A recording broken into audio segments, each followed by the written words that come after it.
Okay, I'm going to continue for just a little bit because I didn't manage the front garden and the rain has stopped. And I omitted the better looking echinacea. This is a double-decker variety, though it's not really double-decking that much. Look at those two. Who are you guys? Oh, it's a very wet bumblebee, I think, and I don't know. Huh. More radishes also, and a thornless blackberry with really nice leaves that I planted here. And I've also already tasted and it's nice.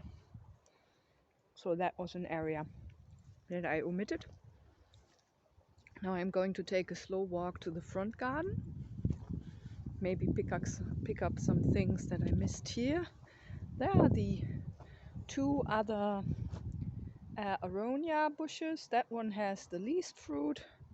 That one there with the walking onion.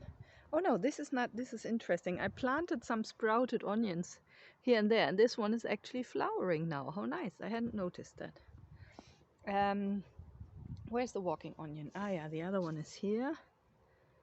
And then there's another aronia. Since they are so health beneficial, let me sample this one too. And soon I'm going to harvest them. But they do get better by the day, I have to say. Okay. So on the way to the front garden, I've also planted something. So this wall used to be for wood stacking. Somehow we didn't do that. Our woodshed is in the garden. So now it looks really bad. It's so, it's such a wall. So I planted some hops and a clematis. And this is what I'm giving them as a trellis for now. Let's see how that works. Then I did add another evergreen Juneberry. What's your name again? Wait, there's help. Elaeagnus ebingiae, so the evergreen version of Elaeagnus. So this one was planted in the spring, and this is the older one. Look, this has come together also a bit. This bed is a bit more filled out now.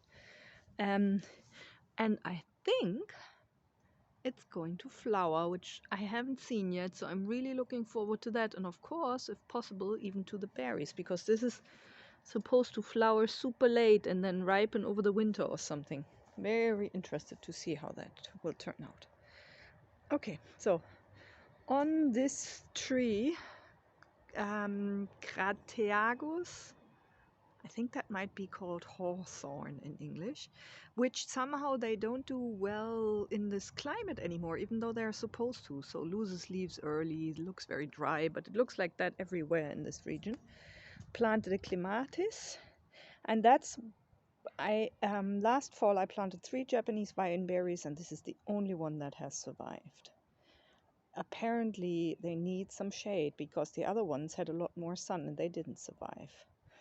But this has not fruited, but I will in a minute show another bigger one that I planted later in the season, and that has given me fruit, so that was nice. Okay, so here quite a lot has changed. So I've expanded the front lawn into a food forest island, and I kind of have the idea to use that for people who walk by and put up a sign and explain what is happening. So I'm trying to make this as an example mini food forest island. And it already has a nitrogen fixer, which I've shown before. So I had some flowers from that earlier in the season, and they tasted really nice. It's the Casque Rouge version of locust, and yeah, looked nice, is nice. I just recently pruned it a bit, so because I want to kind of have it as a with a high base and turn into a little ball, so we'll see. And then there are those 2 mayberries, Lonicera caerula. Oh, they have so many different names, so I don't know which one is most familiar, but June berries, I don't know. But they are here, and they both have fruited and pollinated each other this year. And then there's some low crawling comfrey. And I just recently planted this elder, which is called black lace. Really like the look of it. And also when it flowers, it supposedly looks very nice. And oh wait, there's a picture on it. And the fruit too. So Sambucus nigra black lace with a geranium to the front of it and some grass, and I have been ripping out the grass that pushes through this season. So there's a bit more space obviously here, and that's where I want to put another tree because the nitrogen fixer is there, but there's supposed to go some kind of tree, but I'm not yet quite sure which one. Maybe a pawpaw actually, because they like to be together with walnuts, and this is the big walnut tree who last season we already had a lot of walnuts, but this year is going to be more. It's full of walnuts. Don't know if you can see them. Yeah, you can. It's full of walnuts and it looks lovely. It's an awesome tree, but of course tiny bit challenging to plant underneath. But here so far nearly everything has done well. So Rudbeckia, another tree spinach. This one just didn't get as wide as the other one. Then I've planted some ornamental flowers as well. God, what is this called again? Typical ornamental, lovely leguminous garden flower. I set some seeds, so maybe I can get some more ones because this is poisonous, right? Okay, anyway, this is the bigger Japanese wineberry, and that one is growing and has given me my first ever Japanese wineberry to taste. You see all the old ones here. So question here for the expert. With regular raspberries that are two-timers, I would cut down the ones that have already given fruit. Do I do that too with Japanese wineberry, or don't I? Answers? This is one of my favorite ornamental flowers, so I planted a couple already because they flower for so long and so nicely. What are they called again? Scabia something. They're again work against scabies. Oh, I don't know. I forgot. Witwenblume in German. Widow flower. This is a nearly thornless gooseberry, and that's the one that I'm not sure that is liking to be next to a walnut. Maybe it, because this is not a too sunny spot, and I know they don't need that much sun, but it lost some leaves. It's a bit naked down here, so don't know. Not sure. This is a mint, a strawberry mint that I just planted very recently.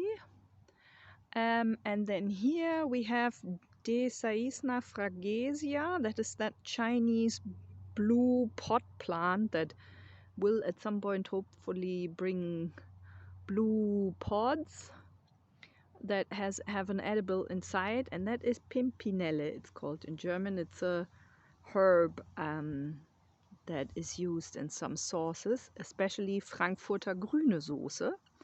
So the Hessian speciality, and that fits this family. So I put that there, and I got one hazelnut stick of Aldi on a sale or something that I planted here. So that should do well with a walnut, right?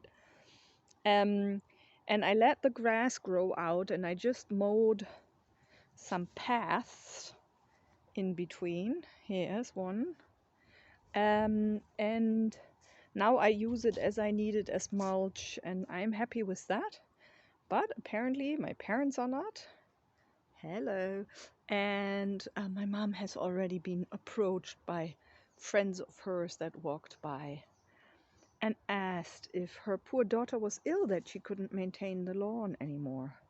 Does this look like a person who is ill and can't garden? I don't think so. This is one of my worrisome beds here. So in it, I had overwintered some leguminous climbers just for soil fertility. And they did well, and I even got to harvest some peas and stuff. It was quite nice. But I had, for example, a maltberry here, and that came up nicely, looked like nothing when I planted it, when it was dormant, came up nicely, but then got too much sun because that is south. So for a while, not much, because of course there's a tree and this hortensia and whatnot, but it must have gotten too much sun, and then also the snails got to it. So both of those things it didn't like. So I need to plant this bed a lot more, and I also want to do it food foresty. So for now, just ornamentals, verbena and an agastache, but not foeniculum, stuff that I could get kind of cheap. I've sown some other green late season seeds like sunflower seeds and other stuff to again improve the soil quality of this bed, because it's quite bad. And there are a lot of roses here, and I've cut them down a lot. They have flowered, but they're always eaten up, and I don't even know by who. Who eats roses like that? I've never seen the predator. So this bed needs some work. This strawberry was always here and has really nice, it's a forest strawberry and it tastes lovely. But this year, also too much sun, I think, getting eaten up. And then I planted, look, hello snake, snail, snake, looks like a snake, but it's a snail.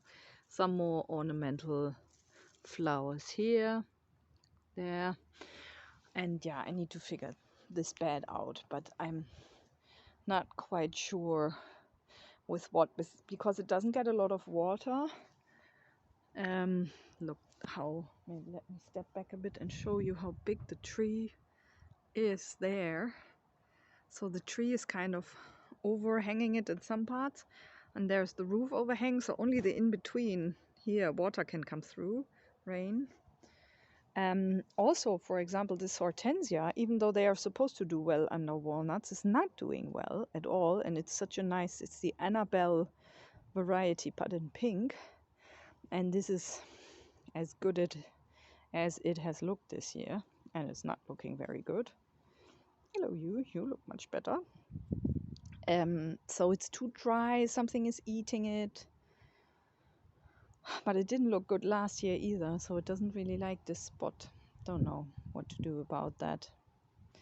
The mint is growing everywhere, but I really like mint. Like the smell, like the look, like that it spreads, like everything about it. Here's another one. Look, even that is being eaten up, of the widow flowers, Witwenblume. Yeah, right now stuff gets eaten. Some chives. That is really happy in that spot, even though it's not a very sunny spot. So these are the changes. Just a little last turn around in the front garden. And yeah, like I said, potentially I'll put up a sign. Something in the realms of, no, I'm not ill, but if you would like to know more, then Google food forest yourself. Okay, bye.